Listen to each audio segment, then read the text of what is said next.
Всем доброго дня. У меня автомобиль Ford Focus 2.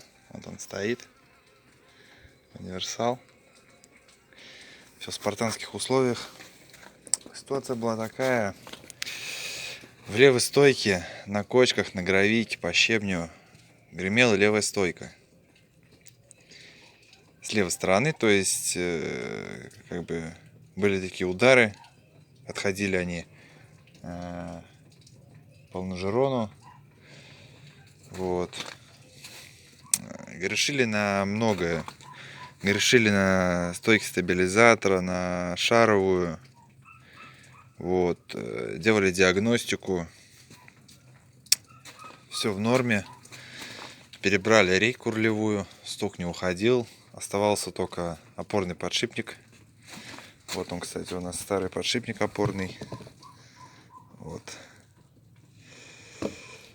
То есть, ну, он как бы рабочий, но поскольку разобрали, вот, решили купить новый.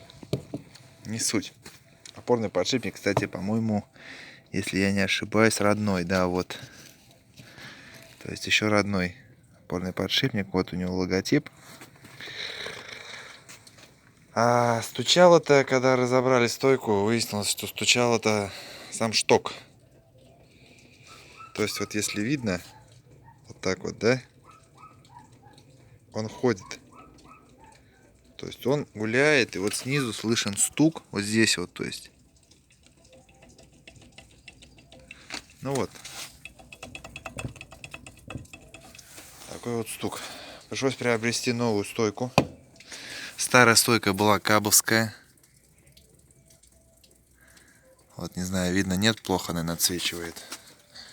Приобрели новую стойку. Кабовская. Все дела. Вот у нее артикулы здесь. Вот. Вот коробка от нее. То есть тут все эти гарантийные талоны. Сюда. Вот такая коробка. Вот. Сейчас будем устанавливать. Все это собирать обратно. Опорный подшипник взял Лимфердер. Вот. Вот он получается. Лимфердер. Цена его 1500. Вот, то есть тоже как бы хотел СКФ, но решил попробовать взять Лимфердер, потому что тоже как бы наслышан об этой фирме. Будем собирать, посмотрим, сколько отходит эта вот стойка кабовская. Не знаю, сколько это отходило, потому что машину приобрел 2 недели назад. Не, вру.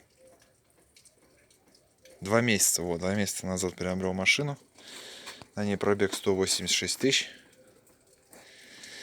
Вот, стойка вот эта вот кабовская застучала. Не знаю, что там, как там. Еще будут новые видео, ждите.